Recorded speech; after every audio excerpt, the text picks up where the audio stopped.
Meskipun harga kredit lebih mahal daripada kontan, karena penjual dan pembeli sama-sama mendapat manfaat. Penjual mendapat manfaat tambahan harga dan pembeli mendapat manfaat tempo jangka waktu.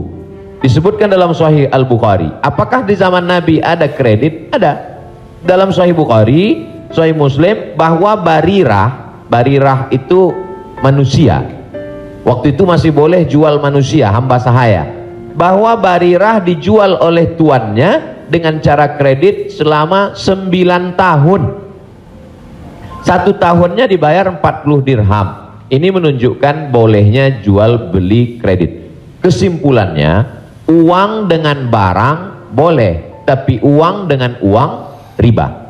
Prof, saya pinjam uang 200 juta, nanti saya bayar 220, haram, riba. Tapi ketika saya beli mobil, Prof, saya cicil tiap bulan, maka lunas dalam waktu 1 tahun, itu tidak riba, karena akadnya uang dengan barang.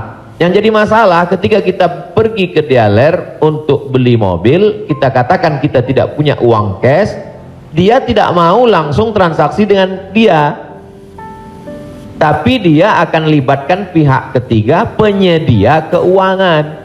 Pada akhirnya transaksi kita adalah uang dengan uang, bukan uang dengan barang. Lalu apa solusinya? Pergi ke bank syariah.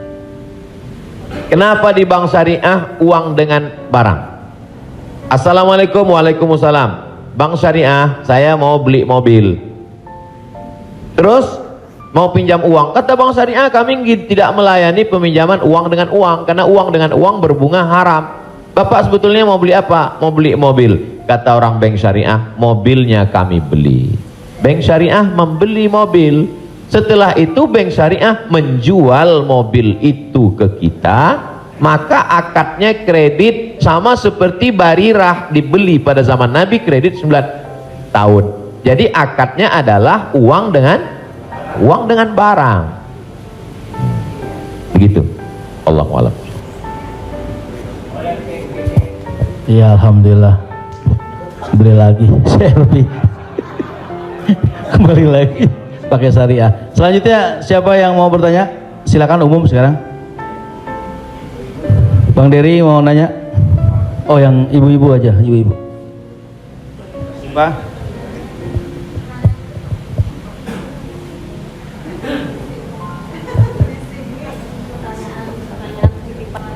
Jadi Ustadz, mohon maaf Ustadz, tadi di garis bawahin lagi. Jadi artinya leasingnya yang nggak boleh ya Ustadz. Misalnya kita beli kepada dealer mobil, kita bercicil kepada yang punya dealernya boleh. Tapi kalau kita minta dari kayak sekarang banyak perusahaan-perusahaan leasing, itu yang tidak boleh. Maksudnya itu Ustadz.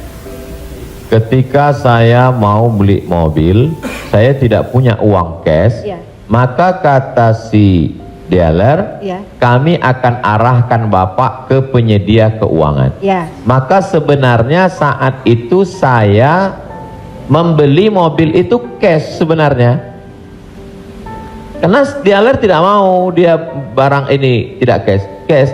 Jadi kemudian yang saya cicil setiap bulan itu adalah bukan mobilnya tapi uangnya.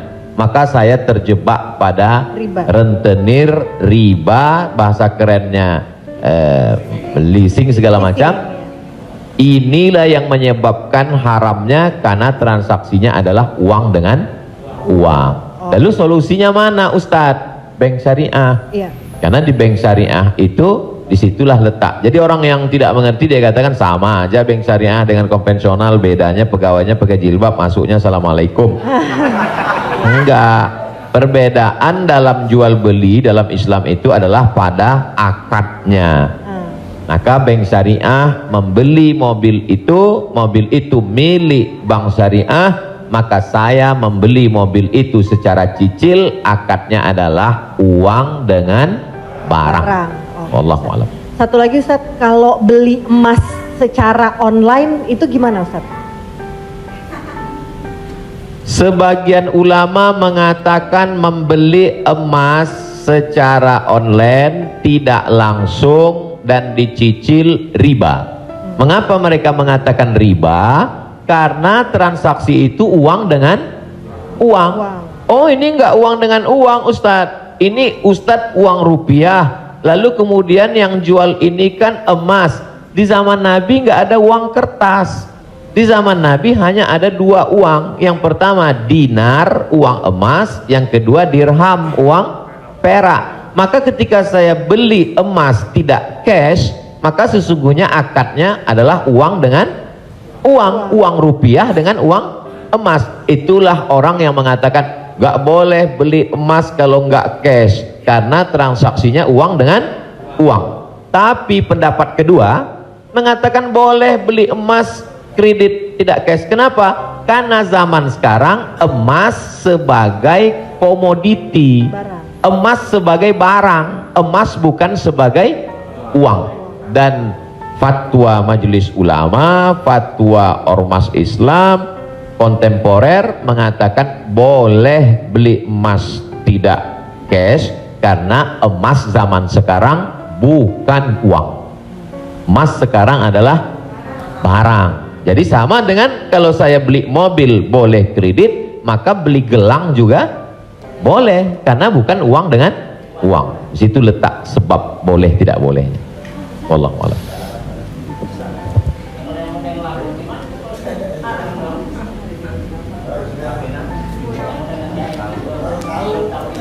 Yang sudah banyak-banyak taubat nasuha, sholat sunat, istighfar.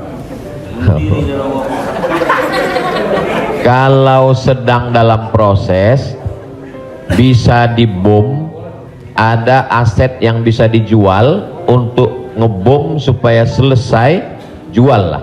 Tapi kalau ini aset pokok tidak boleh jual rumah, karena rumah pokok sama seperti makan. Ini kalau saya jual aset ini, saya bom meledak semua Ustadz. Ini Hiroshima Nagasaki hancur semua, maka nggak boleh. Azam tekad dalam hati, saya mencari nafkah, saya lunasi sampai habis, nanti setelah ini saya tobat berhenti. Tapi kalau bisa jual satu petak ini lalu ditutup ini, lakukanlah untuk melepaskan diri dari riba, karena riba itu 5 ancamannya. Yang pertama, alladzina ya'kuluna riba la yaqumuna illa kama yaqumul ladzi yatakhabbathu syaitanu minal mas. Orang yang makan riba nanti bangkit dari kubur ketika di padang mahsyar seperti orang kerasukan setan. Yang kedua, ayyuma lahmin nabata min haramin fannaru aula bih. Setiap daging di badan tumbuh dari yang haram, maka tempatnya api neraka jahanam. Yang ketiga, orang kalau dia makan haram maka doanya tidak dikabulkan Allah. Mat'amuhu haram, makanannya haram. Mashrabuhu haram, minumannya haram. Malbasuhu haram, pakaiannya haram. Wa ghuziya bil haram, dia diberi makanan haram. Anna yustajabulah, apakah mungkin doanya dikabulkan Allah?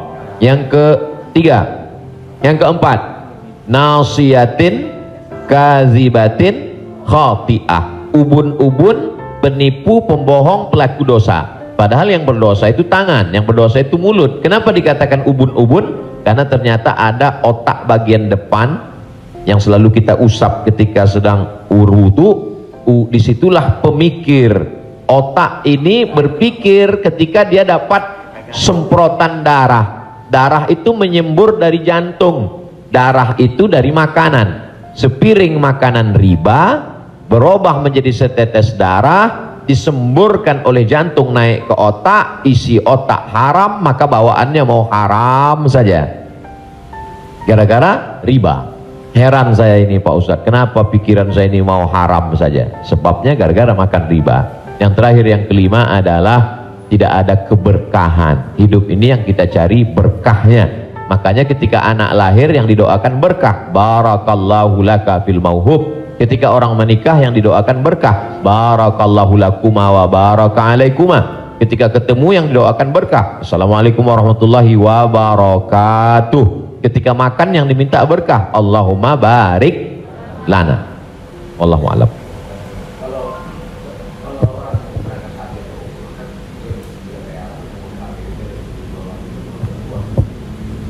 Transaksi uang dengan uang boleh dengan syarat yadan biadin, langsung cash. Maka ketika sampai di Makkah, saya keluarkan uang rupiah, saya katakan saya mau beli rial, langsung cash, boleh. Begitu juga membeli dolar, saya sampai ke Maroko, saya beli dirham, maka pemerintah Saudi Arabia tidak akan bisa mengizinkan buka money changer, uang, pertukaran uang ini kalau tidak ada fatwa dari ulama. Mereka amat sangat ketat. Jadi boleh tukar ini selama dia langsung dan cash di tempat itu langsung jadi. Wallahu a'lam. Ustaz, Assalamualaikum. Ustaz, saya mau nanya Ustaz, berkaitan dengan kredit tadi, ada juga selain kredit namanya gadai Ustaz. Gadai, tahu gadai Ustaz ya? Kalau nggak tahu saya jelasin. Biasanya zaman sekarang gini Ustaz, orang punya kendaraan, kemudian karena nggak punya uang digadaikan mobilnya misalnya Ustaz, sama orang itu. Itu termasuk itu riba atau gimana? Kalau gadai seperti itu. Imam yang paling tua di antara imam yang 4 itu namanya Imam Hanafi, meninggal tahun 150 Hijrah. Suatu ketika dia berdiri di depan rumah orang, ada panas terik, dia berdiri di depan rumah orang, padahal di depan rumah itu ada atapnya dan ada pohon kayu. Lalu orang bertanya kepada Imam Hanafi, Imam Hanafi, kenapa kamu tidak mau berlindung di bawah atap yang punya rumah itu? Dan kenapa kamu tidak mau berlindung di bawah pohon kayu? Kan lebih baik berlindung daripada kena panas. Apa kata dia? Saya meminjamkan uang pada orang ini dengan sistem gadai, maka saya tidak mau mengambil keuntungan dari dia. Ayyuma lahmin kullu qardin jarra naf'an fahuwa riba. Setiap gadai pinjaman kalau kita ambil manfaat maka itu berarti riba. Tidak mau bernaung di bawah atap rumahnya karena itu dianggap sebagai manfaat. Jadi manfaat tidak hanya sebagai uang tapi juga manfaat sampai sekecil itu dia menjaga dirinya. Jadi gadai dalam Islam hukumnya boleh, tapi jangan ambil manfaat dari gadai. Yang terjadi sekarang adalah orang mengambil manfaat dari gadai. Saya punya uang, lalu kemudian ada orang mau pinjam uang, saya tidak percaya dengan dia. Ustadz pinjam uang 100 juta, saya nggak percaya. Kalau Ustadz nggak percaya, nih sawah saya 1 hektar. Ketika dia kasih sawahnya ke saya, maka sawah itu cukup sebagai jaminan. Tapi yang dilakukan orang sekarang adalah sawah itu dia tanam padi, dia ambil hasilnya, hasilnya itu riba.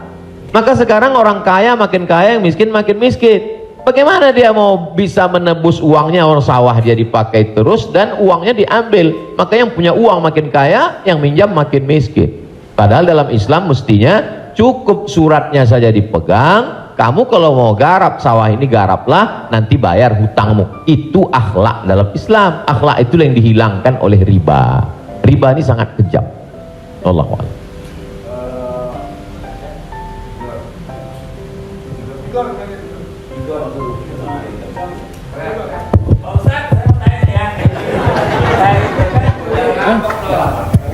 Pak Ustadz, Assalamualaikum. Assalamualaikum warahmatullahi wabarakatuh Pak Ustadz. Saya ini pernah Islam, balik ke Kristen, balik lagi ke Islam lagi. Itu gimana itu ceritanya Pak Ustadz? Innalladzina amanu, beriman, summa kafaru, murtad, summa amanu, kemudian beriman, summa kafaru, murtad, summa zdadu kufran, maka barulah tidak diterima. Jadi kalau Islam setelah itu dia murtad, balik lagi ke Islam, maka dia diterima. Amanu summa kafaru summa amanu summa kafaru summa zdadu kufran, ini baru tidak diterima. Nah, sebab itu mudah-mudahan Bang Tigor istiqomah dalam iman dan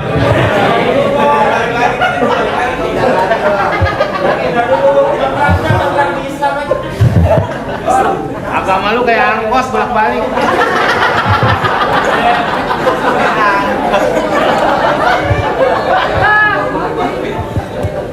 Tapi saya sudah tetap sekarang.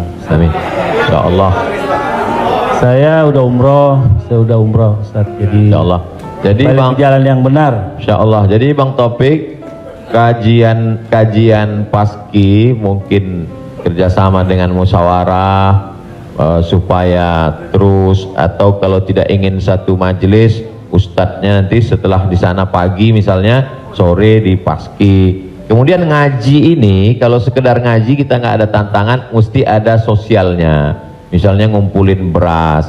Jadi saya sendiri tidak hanya sekedar ngaji, saya khususkan hari Jumat kedua setiap bulan saya di Pekanbaru, hari Jumat khutbah Jumat, habis itu bagi beras ke masyarakat pelosok yang sulit.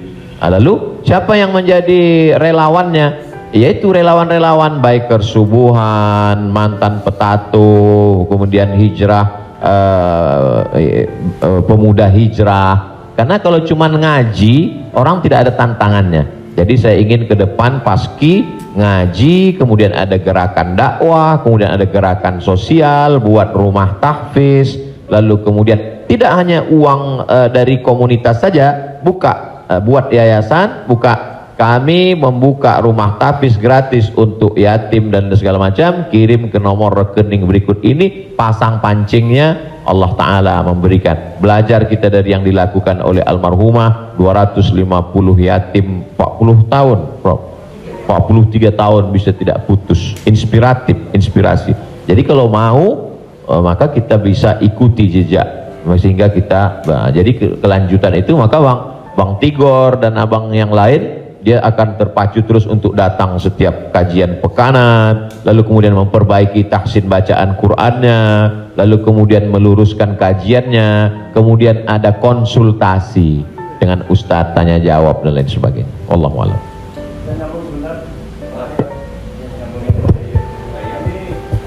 Apakah ada warisan? Karena kalau kita dengar dalam satu kalau kita melayat, sering orang bilang kalau almarhum atau almarhumah punya utang piutang berhubungan dengan keluarga, sedangkan kita nggak tahu bahwa itu adalah riba. Apakah termasuk warisan itu dosanya? Terima kasih. Tidak boleh harta warisan dibagi sebelum dilakukan dua hal. Yang pertama, mim ba'di wasiyatin, keluarkan wasiat. Wasiat hanya sepertiga total harta. Jadi kalau dalam surat wasiatnya, aku wasiatkan ruko ini untuk sekolah tahfiz, total harga ruko 1 miliar, sedangkan harta dia cuma 2 miliar, maka yang jatuh menjadi wasiat hanya 666 juta, sedangkan sisanya dibagi kepada ahli waris. Pertama, keluarkan wasiat sepertiga paling banyak. Setelah keluar wasiat, mim ba'di wasiyatin yusa biha au dain. Dain, bayarkan hutangnya. Jadi kalau ada orang meninggal, hutangnya dibayarkan dari harta warisan. Jadi kalau harta warisan habis, apakah anak wajib membayarkan hutang bapaknya? Tidak. Anak hanya wajib membayarkan hutang almarhum dari harta yang dia tinggalkan. Adapun kalau si anak mau berbakti kepada orang tuanya, dia bayarkan, baik, tapi dia tidak punya kewajiban, dia bayarkan dari harta dirinya sendiri. Jadi makanya kadang kita baca, jangan beli ruko ini bermasalah. Di mana letak masalahnya? Karena ruko itu dibagi sebelum hutang dibayar. Muncul masalah. Sebetulnya ruko itu bukan milik anak-anaknya, tapi milik piutang, milik orang yang dulu pernah dipinjam uangnya. Dua keluarkan, baru bagi harta warisan. Allahu a'lam.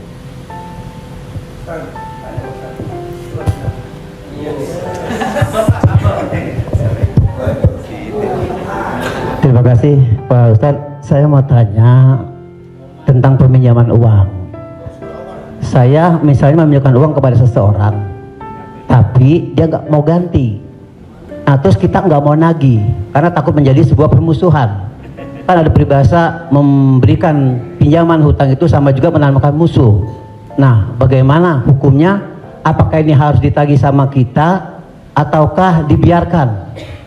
Terima kasih Pak Ustaz. Assalamualaikum warahmatullahi wabarakatuh. Waalaikumsalam. Ayat yang paling panjang dalam Al-Quran, 1 halaman penuh, Al-Baqarah 282. Bukan tentang haji, bukan tentang puasa. tapi tentang perjanjian hutang piutang. Ya ayyuhalladzina amanu, hai orang beriman, idza tadayantum bidainin, kalau kamu menjalin transaksi hutang piutang ila ajalim musamma, sampai batas waktu limit tertentu, faktubuh, tulislah. Wal yaktub bainakum katibun bil adli, hendaklah ada seorang penulis yang menulis dengan adil. Wastashhidu syahidaini min rijalikum, ada 2 orang saksi. Antadil, kalau tidak ada 2 orang laki-laki, wa maraat, 1 orang perempuan, wa maraatani, 2 orang perempuan, antadilla ihdahuma fatudzakkira ihdahumal ukhra, sedetil itu dalam Al-Quran. Jadi kalau saya menagih hutang, sesungguhnya bukan saya sedang mencari musuh, tapi menyelamatkan dia supaya dia dan anak cucunya jangan sampai makan haram. Kalau dia tidak sanggup, ayat yang kedua, fanaziratun ila maisarah, kasih sampai batas waktu dia lapang. Kamu bisa bayar kapan? Insya Allah 1 Mei Pak Ustadz. Tahun berapa? Tahun 2022. Oke, insya Allah Mei 2022 lapang. Tidak juga dia sanggup membayar, lebih banyak minyak kita nagih daripada uang yang mau ditagih. Masuk ayat ketiga, wa antasaddaqu khairul lakum, kamu sedekahkan lebih baik. Aku sudah capek, asam uratku naik, asam lambungku kumat, kau ambil aja lah ini. Wa antasaddaqu khairul lakum, kau sedekahkan lebih baik. Yang menghafal ayat ini yang memberi pinjaman, bukan yang minjam. Sekarang yang menghafal ayat ini yang minjam. Ketika kita tagih, kapan kau bayar? Dibilangnya, wa antasaddaqu khairul lakum, kalau kau sedekahkan lebih baik. Allahu akbar.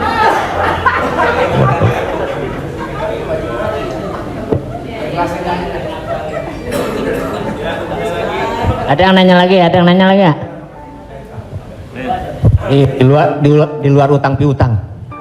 Saya mau tanya ini Pak Ustadz, kan kalau ada teman yang ulang tahun, kita suka bilang selamat ulang tahun, kita doakan semoga panjang umur. Sementara yang namanya ajal tidak bisa meleset 1 detik, tidak boleh kurang dari 1 detik, tidak boleh lebih dari 1 detik. Lalu bagaimana kita percuma kita berdoa seperti itu dong Ustadz? Iya kan? Ya itu, enggak ya? Terima kasih Ustaz. Man ahabba ayyubsatalahu fi rizqihi, siapa yang mau dilapangkan rezekinya, wa yunsa'alahu fi atharihi, mau dipanjangkan umurnya, falyasil rahimahu, hendaklah dia menyambung tali silaturahim. Katanya dengan silaturahim umur bertambah. Padahal dalam ayat Quran, idza jaa ajaluhum, kalau ajal sudah sampai, la yastakhiruna sa'atan, tak bisa ditunda walau sesaat, wala yastaqdimun, tidak bisa dimajukan walau saat. Apakah kontradiktif antara ayat dengan hadis dengan doa dari Mas Dery bahwa umur bisa bertambah? Tidak kontradiktif. Lalu yang kontradiktif itu apa? Pemahaman kita. Dijawab oleh Syekh Muhammad Mutawalli Asy'arawi, ulama besar dari Al-Azhar Kairo Mesir. Nama kitabnya Fatawa Al-Kubra, fatwa-fatwa besar, bahwa umur tidak ditambah, tapi doa panjang umur dan bersilaturahim panjang umur itu maksudnya kualitas umurnya bertambah. Ada orang yang umurnya 40 tahun tapi hafal Quran, berzikir, diisi dengan wakaf, infak, sedekah. Ada 40 rumah warung jatuh mati. Jadi yang dimaksud kita doakan, semoga Mas Dery dan semua paski kita semua panjang umur. Maksudnya umurnya berkualitas, berisi. Itu. Wallahu a'lam bishawab. Boleh? Ya.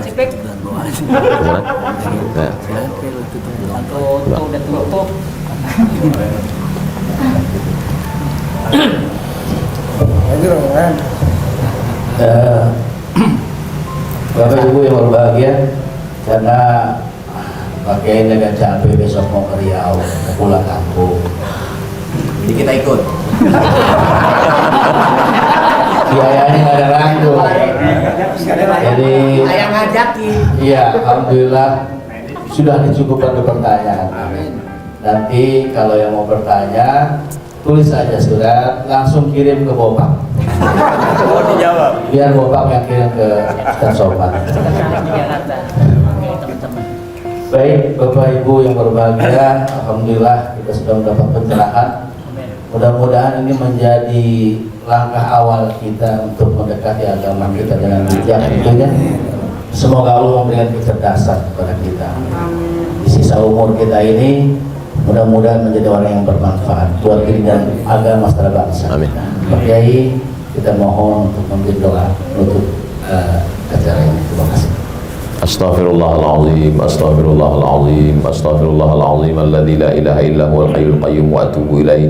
A'udzubillahi minasyaitonir rajim. Bismillahirrahmanirrahim. Alhamdulillahirabbil alamin arrahmanir rahim maliki yaumiddin. Iyyaka na'budu wa iyyaka nasta'in. Ihdinas siratal mustaqim, siratal ladzina an'amta 'alaihim ghairil maghdubi 'alaihim waladdallin. Amin. Allahumma shalli ala sayidina Muhammad wa ala ali sayidina Muhammad. Allahumma allimna ma yanfa'una, ajarkan pada kami ilmu yang bermanfaat ya Allah. Wanfa'na bima 'allamtana, yang sudah kami pelajari malam ini jadikan dia menjadi amal saleh ya Allah. Allahumma faqihna fid din, dalamkan ilmu agama kami. Wa 'allimna ta'wil, ajarkan kami pemahaman Al-Qur'an yang benar. Ya muqallibal qulub, engkau yang membolak-balikkan hati, sabbit qulubana, kokohkan hati kami ala dinik, dalam agamamu, ala ta'atik, dalam ketaatan kepadamu. Allahumma a'inna, tolong kami, ala zikrika, supaya hati kami senantiasa berzikir mengingatmu, wa syukrika, selalu bersyukur kepadamu, wa husni ibadatik, selalu beribadah dengan ibadah yang terbaik. La tada'lana zamban illa ghafartah, wa la aiban illa satarta, aib cacat kami banyak, tutupi dari hadapan manusia dan tutupi pula ketika kami menghadapmu nanti ya Allah. Wala maridan illa syafaitah, ada saudara kami yang sakit, angkat penyakitnya, sehatkan ya Allah.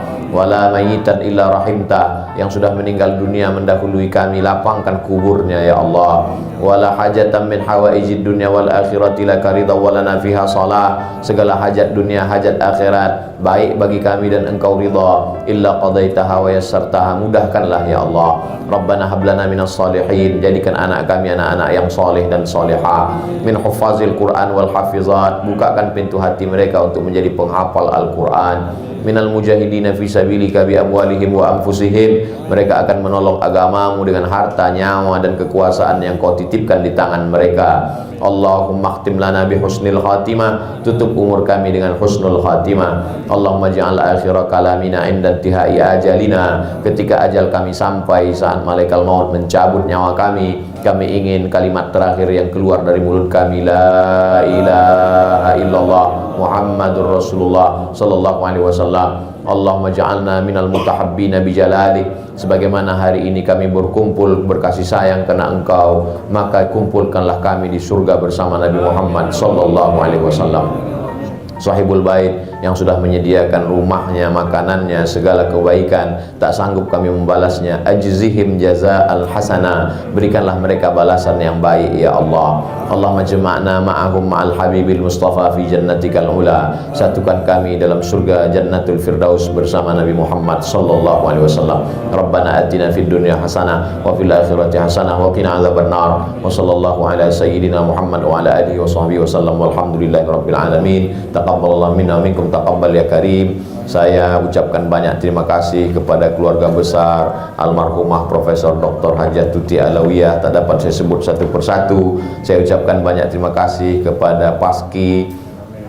Malam ini amat sangat berbahagia, senang bisa saya bertemu dengan orang-orang yang selama ini saya senangi hiburannya, candanya, gurauannya. Mudah-mudahan Allah panjangkan umur mereka insyaallah. Jazakumullah khairal jaza. Wassalamualaikum warahmatullahi wabarakatuh. Waalaikumsalam warahmatullahi wabarakatuh.